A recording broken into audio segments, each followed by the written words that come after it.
I know a calypso or a soca for any situation. That is Aaron and Helen Marquez singing Hurricane, an amazing little ditty. I will share the YouTube link because you need to get them the props. You need to get them the props. In a nation where it's hard for people to get a breakthrough, those two should have got a record deal long time.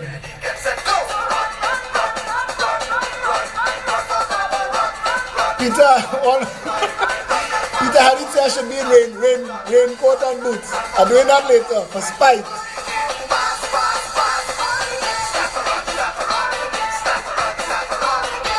Monday 19 June 2017. I just called Eric Mackey. He said he up to his neck. He can't even take the call. He hoping to be able to call back. I don't know. I have Colin Hamilton from React. I call him Colin now. React does yeoman service during emergencies. And I'm going to ask Colin to give us some guidelines and advice, especially for people who would be needing updates. Yeah, Phillip. Hi, Colin. You're live. You hearing me? Hi. Yes. Yes, I'm hearing you. You're live. The information people are going to need, besides the information that you have, because I see the updates that you're putting in Stand Up TNT. All of you all who are not members of Stand Up TNT, join that, because people like Colin are updating it hourly, minute by minute. So all the information that you need to know about the storm is on that group. Go and join. Colin, I have been reading stuff that says that we're going to have no power and we're probably not going to be able to communicate. Is that true? Not that we are aware of, but what TNTech has done, they just put out, and I shared it on stand-up as well, they just put out 4 hotline numbers.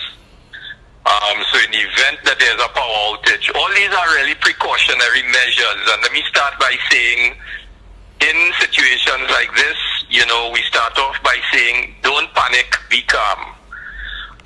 Listen for all the bulletins. We try to keep up with social media because that really is the spread. The ODPM, I brought to the attention this morning that they had a little while ago a feature where they would put SMS out via TSTT. And I'm a little surprised that we've gotten to this stage without that text messaging being used. So whether they're hoping to activate it later on any day, we'll see. Yeah, but not meaning to politicize it, Colin, but there is a silence from the powers that be. I am not very obvious, and I must tell you, I was a bit surprised knowing that what was happening, that, we took the step at 6 p.m. yesterday to actually declare the storm warning, because Barbados and St. Vincent had already done so much earlier. We seem to believe that, or we continue to believe that God is a Trini, and as I posted this morning, I hope he hasn't given up his passport. Because definitely we are in line from all the projections that are being shown. Right. So okay. So I tell people, hope for the best, prepare for the worst. How would you correct. How would you recommend that they prepare for the worst steps that you advise that they take, that React advises that they take, and how does React serve in situations like this? Okay, well, let me start with how we serve. React is a voluntary organization serving this country for over 30 years. The actual acronym stands for Radio Emergency Associated Communications Schemes. What we do is we are partnering with the ODPM as well as all of the regional corporations. We have radio stations established, two-way radio stations established at the corporation. Our volunteers are usually the responders that go out at these times.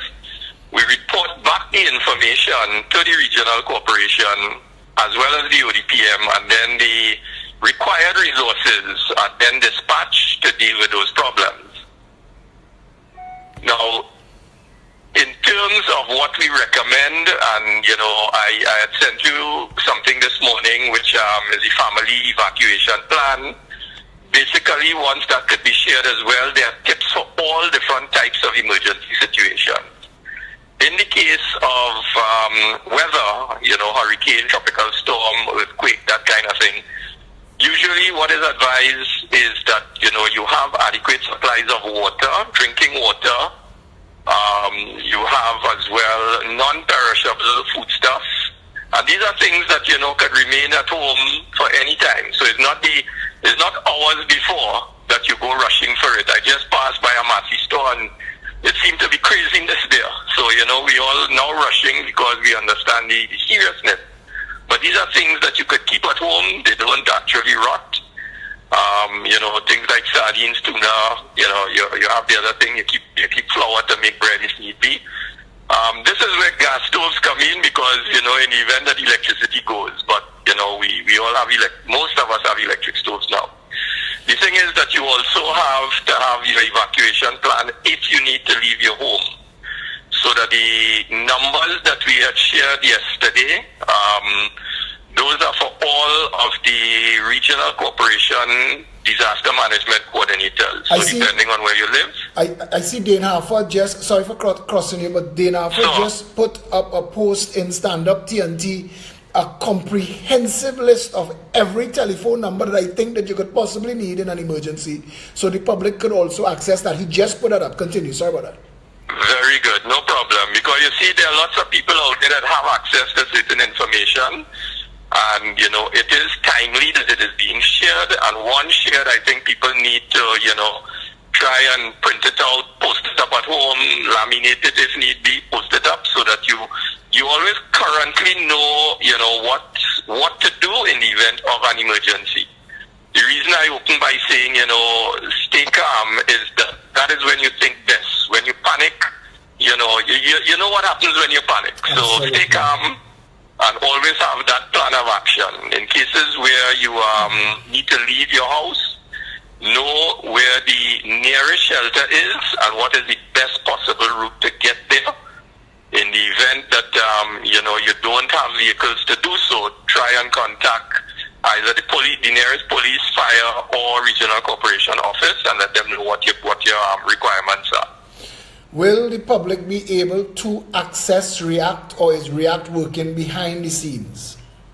REACT is really working behind the scenes in that we will be stationed at regional corporation offices. So currently in the Diego Martin Regional Corporation, we have members at a meeting there currently, and as soon as that is done, they will broadcast us via two-way radio, what are some of the needs that they would have. But all members are on call, and as I say, it's voluntary. We get out there when the need arises, and it is really an information passing thing by way of two-way radio, and that is in the case cell stations, the cell towers are not working. These things happen. Battery backup is always essential at home.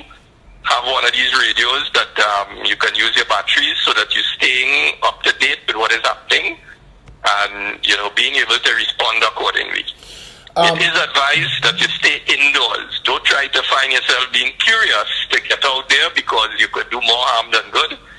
And, add to the list of things that, we would have to respond to. Absolutely. I want to ask you one last question. You will be updating Stand Up TNT with every REACT update or any of the other updates from the regional corporations or the ODPM as they come to hand, yes? Whatever I get, I will share. If I am unable to put it to Facebook, I will actually do it to you, and you in turn can put it on. Okay, excellent. Thanks a lot, Phillip. WhatsApp. Listen, if we have to do further updates later on in the day, I hope to be able to reach out to you again because you gave some. Yeah, not a problem. The phone is fully charged, and that's another thing. For people to ensure that their cell phones are charged. Thanks a lot for that. So, you can access the social media as well as, phone calls, etc. Thanks a lot for that. Colin Hamilton of REACT. Right. Next person we have to call. We're still waiting on Eric Mackey. I asked Gary Griffith to give us some updates from a national security perspective, to give us some guidelines and advice where that is concerned. So I'm calling Gary now. Hello? Hi, Gary. You're live. Hi, good day. Phillip, and to your listeners. Gary, well, we're facing now the possibility of this storm this afternoon, this evening, into tomorrow, and I was just hoping, because I'm not hearing anything from central government. I know that when you were Minister of National Security, we would just set NOC and forget it. But I don't know if they have anything like an NOC, and I don't know if you could give the public any tips, guidelines, and advice how to manage themselves through this possible event. No, well, Phillip, I really do not need to. The United National Congress as the opposition and your good self, I have seen that you all have sent out releases to the public, which is something that can be greatly appreciated, and that is what should have been done by the government. But again, it is much more than just telling the public the things that are used, the basic things. You go to high ground, you secure water, you get dry goods. That is the usual thing that everybody will know and hear and should be educated upon. That is all well and good. But it is much more than that. When you're in central government, we continue to have a banana republic where we put simple, critical things in place. I think you may recall, Phillip, just weeks after I became a Minister of National Security, we had a major flood in David Martin. And because of the systems we had through the National Operations Center, it was the first time that different arms of the Ministry of National Security would be able to interact and operate in real time, getting real-time information. In addition to which the public would be aware as to what number they can call, what can be done. And the National Operations Center is also there. It was designed to ensure that the different ministries have that synergy and they will not work in silos. The Ministry of Public Utilities, the Ministry of Works, the Ministry of Local Government, the Ministry of National Security. Without a National Operations Center, all of these agencies, or these ministries, and all of the agencies in the Ministry of National Security will work in silos, and then all we'll be doing is playing catch-up, and then you'll be hearing the grand work of the ODPM of handing out mattresses to people. Wow. Gary, it's been a long time since we've had to deal with an actual natural disaster of this nature. If the predictions do come to pass, what guidelines, tips, advice you want to give people with regards to central authority, local authority, law enforcement, what they should and shouldn't be doing? Well, the telephone number is very critical. As I said, I would advise persons that the advisory that you sent out, I would want to reinvent the wheel, but they're really straightforward statements pertaining to point of contacts, things you should do, what you should look for, what you should be, especially, see, there will be threats based on the environment, based on where you live, based on the things that you are close to, whether it is a hillside, low-lying condition, in a high condition. So it is all based on the location that the individual is in. But again, I would just ask the public, again, look at what it is that you sent out, look at what was sent out by the UNC, and those are the things, again, the silence is absolutely deafening by the government, and all we'll do is wait, play catch-up after. The thing, Phillip, is that prior to a natural or man-made disaster, it is good to prepare. But what is even more critical is after the disaster, heaven forbid, when that takes place, the immediate response that can and should take place by central government. Again, when it is we approve the use of the hovercraft, the National Security Alert State, similar to what you have in the United States with DEFCON 1 to 5, so that all arms of the protective services will know what to do. Not hear the minister say we're going to beef up security based on the situation. You must have an alert state that is color-coded, and based on the status of this upcoming weather, then you will know if it needs to go from green to amber to red to black, and then each agency will know exactly what is required. That is not there. So my concern is, if, God forbid, that something will happen, the immediate response, that is critical, because that can deal with minimizing the damage that can be done in homes, in the families, and much more. So that we do not have that, so we just have to unfortunately hope yet again that God is a Trinity. Based on your knowledge and your experience with the different departments, fire, police, the army, do you think that central government's failure notwithstanding, do you think that we should be okay with their response and their response times in a catastrophe? No, it would be much longer than without the use of the National Operations Center. I'll give you a quick example. You see, through the NOC, you'll be able to get real-time information from the E999. So the NOC will be able to say, listen, we need to send immediately to a certain location vehicles from the engineer battalion of the regiment. We need to get a water supply. Then they contact the line minister. So what you will have in the National Operations Center will be representatives that should have been positioned there since 6 firearms, electricity, housing, works, infrastructure, local government, the army, the coast guard, the fire services, representatives from all arms in one location. So anytime information is passed from the intelligence agencies, from the E999, it goes to the NOC.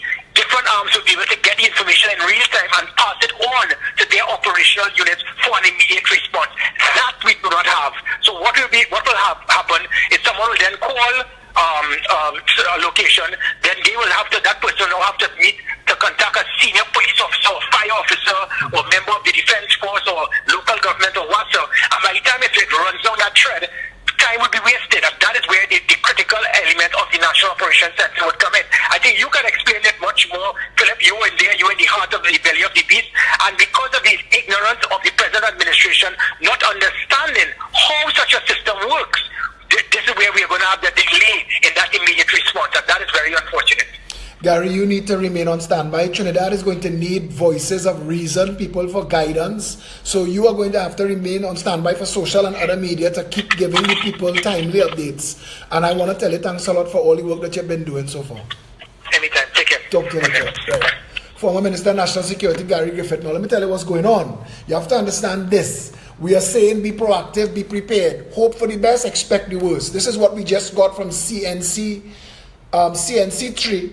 It's an updated bulletin issued by the Met Office now forecasts the tropical storm conditions can be felt as early as 9 p.m. The Met Office had previously indicated in its 6 a.m. forecast that the tropical storm effects would be felt in some 18 hours, that is at midnight. However, in a subsequent bulletin issued at 9 a.m., the Met Office revised that time to within 12 to 18 hours or around 9 p.m. The following is the Met Office's latest bulletin. Tropical storm warning remains in effect for Trinidad and Tobago, Grenada and its dependencies. A tropical storm warning means that Trinidad and Tobago, Grenada and its dependencies can expect tropical storm conditions within 12 to 18 hours. At 8 a.m. Monday, June 19, 2017, the center of potential tropical cyclone number 2 was located near 8.7 north latitude, 55.7 west longitude, or about 645 kilometers east-southeast of Trinidad. This is east and it is southeast that is a worry, because we're running out of time and space for this thing to turn away, which is what has been our experience in the past. A potential tropical cyclone refers to a disturbance that has not yet become a tropical cyclone, but which poses the threat of bringing tropical storm or hurricane conditions to land areas within 48 hours. Potential tropical cyclone number 2, this is what we're referring to it as, it has no name, is moving to the west at about 37 kilometers per hour. The disturbance is expected to continue on west-northwest track over the next 48 hours, west-northwest, over the next 48 hours. If it continues its track, it's passing right through Trinidad, during which it is forecast to intensify as environmental conditions are conducive for strengthening. Trinidad and Tobago, pay attention, ignore all the nonsense of God is a Trini and all of that, put that out your mind. We're a couple hours away from it either hitting us hard or missing us, and let us not panic, but let us prepare. Maximum sustained winds are near 65 kilometers per hour with higher gusts. Minimum central pressure is 1005 MB. Trinidad and Tobago, Grenada and its dependencies will therefore be mostly exposed to tropical storm conditions from Monday evening into Tuesday. The disturbance is expected to produce total rainfall accumulations of 50 to 125 millimeters over Trinidad and Tobago, Grenada and its dependencies from Monday afternoon through Tuesday. Gusty winds and street flash flooding are likely in areas of heavy showers or thunder showers. The possibility of landslides, landslips exists. Sea conditions are also anticipated to become very disturbed, which will adversely affect marine and coastline interests. Citizens and all concerned are advised to closely follow the directions and advice of their disaster emergency managers at this time. Adopt all necessary measures to preserve life and property. The disturbance, 8 a.m. position, 8.7 north latitude, 55.7 west longitude, or about 645 kilometers east-southeast of Trinidad. The Trinidad and Tobago Meteorological Service will issue another bulletin at 12 p.m. today, so that should be going on while I'm speaking. All interests in Trinidad and Tobago are asked to monitor the progress of this system and pay close attention to information being issued by the TTMS by visiting their website at metoffice.gov.tt, www.metoffice.gov.tt. You can download the mobile app, search TT Met Office, and follow them on Twitter and Facebook. Listen, for as long as we have a social media, for as long as they have a social media, we will be updating. Add yourself to people on WhatsApp and stuff in case Facebook or the internet comes, well, I say it comes down because of lack of power. And yeah, we're going forward from there. There's something else I wanted to share, and this is important information, so I want you to pay attention to this. This was shared from somebody who actually went through the storm in Grenada, Hurricane Ivan, in 2003, and he said he would share some tips on preparing for and living through a hurricane. Right?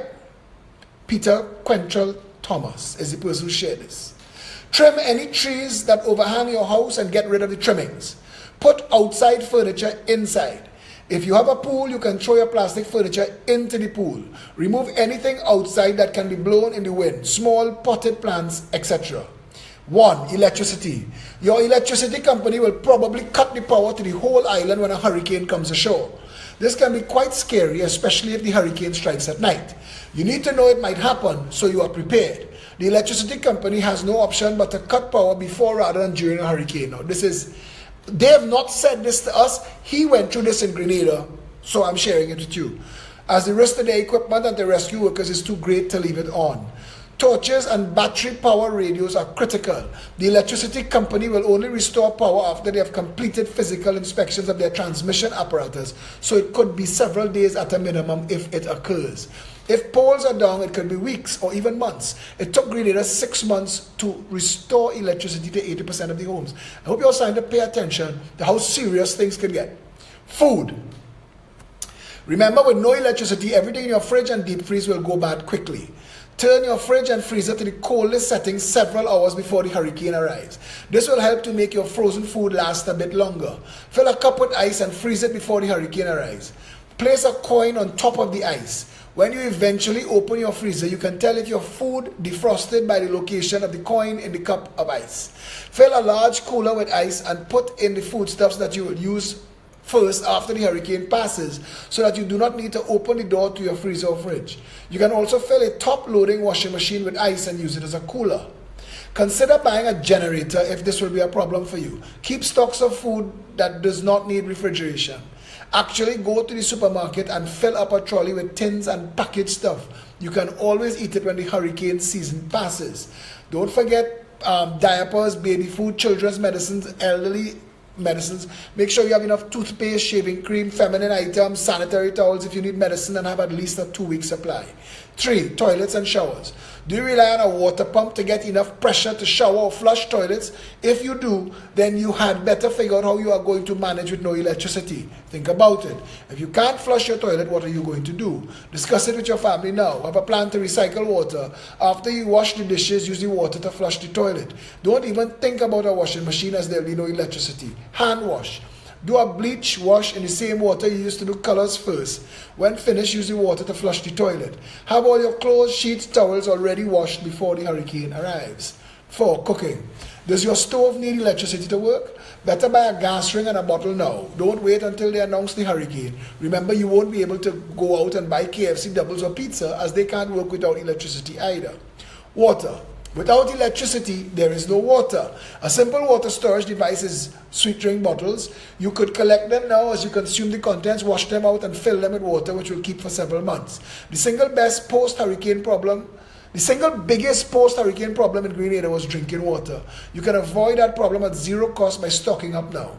At 5 liters per person day, a liter is a large soft drink bottle. A home with 5 occupants should have at least 100-liter bottles stocked away in a bedroom or outside. Communication. Cell phones literally kept Grenada going for weeks after Ivan. The cell phone company will remove the cell service to restore cell service before any other type, so it's important people know this. You need to buy a cell phone adapter which can plug into a car cigarette lighter, as there will be no other way to charge your phone if there's no power. Your cell phones needs to be paid up, and everyone should have spare prepaid card if they use that type of phone. Black plastic garbage bags. Buy at least 10 packs of large size garbage bags and put them with your other hurricane kit. Then when they start the hurricane warning, you can start packing clothes, photo albums, electronics, computers, etc. in the garbage bags. Losing your roof is one thing. Losing all your house contents is quite another. Secure your legal documents in Ziploc bags and put in a safe place. If you have a secure garage, put your documents that are secured in Ziploc bags and garbage bags in your car. 8. Sequence of events.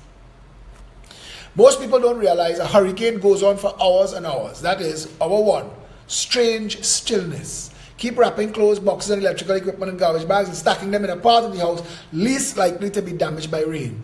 Turn your furniture upside down and stack in one corner. Cover with tarpaulins and plastic sheeting. Use concrete blocks or bottles to keep it down. Make sure you have raincoats handy in case your roof flies off and you have to spend hours in the rain. Hour 2, power will be cut. Torrential rain but no wind. Hour 3, wind starts to build. Your torchlight batteries might run out. Hour 5, wind is really howling now. Pieces of trees and loose items from people's yards will be flying everywhere at over 100 miles per hour and will smash into your house and car. Your roof could start flying off, either one sheet at a time or the whole roof could go in one moment.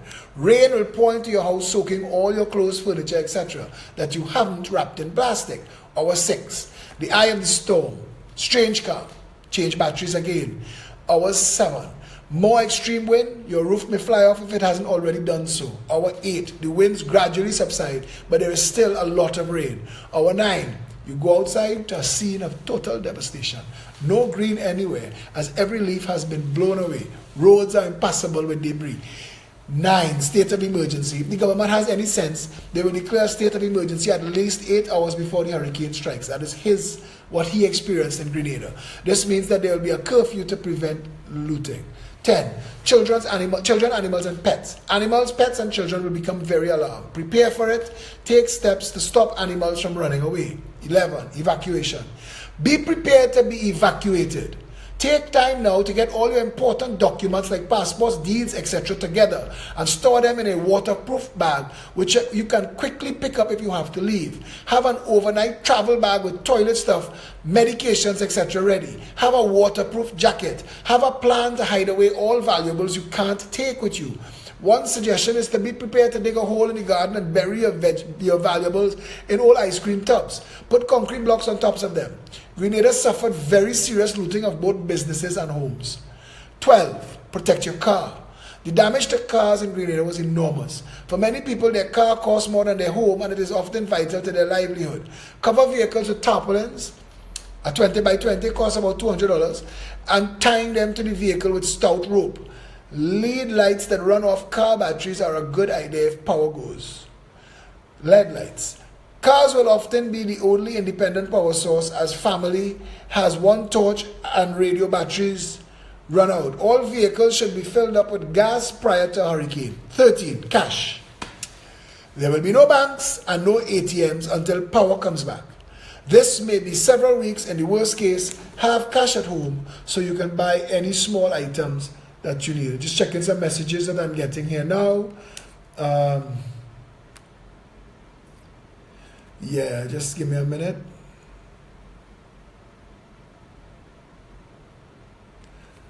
This country is begging for a disaster. To the people who are, I am being told that boat rides are going on in Trinidad right now. That is people getting onto a boat to go out to sea to drink and party in the face of a possible tropical storm. That is stupid. Get off the boat. If they're not refunding you, throw away your ticket, get back in your car and go home. Put things in place to secure yourself and your family. There will be other times to party. This is ridiculous. I cannot believe that the Coast Guard, the Ministry of National Security, and the Trinidad and Tobago Police Service are going to allow these boats to fill up and go out. This is insane. This is why this country will forever be the Royal Imperial Majestic Banana Republic.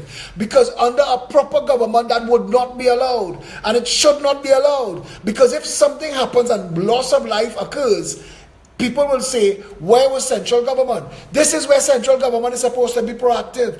And to the Trinidadians who are so foolish to be putting their lives in danger, to be going on a boat, to be ignoring their responsibility to their homes, their families, and their communities. Anyway, right. So we're going to wrap this one up now. That's a lot of information, but I don't want to run too long, so you could share it. Share it with your friends. Remember, we are going to keep updating as much as possible. Our next update here is for 3 o'clock today, unless something else happens and warrants another live update. We'll go live from wherever we are, but we'll be live again at 3 o'clock with further updates. Okay? So that's it. Remember, you're being given a lot of good advice. Forget what everybody else is doing. As Colin and Gary and everybody else is saying, don't panic, but prepare. Hope for the best, prepare for the worst.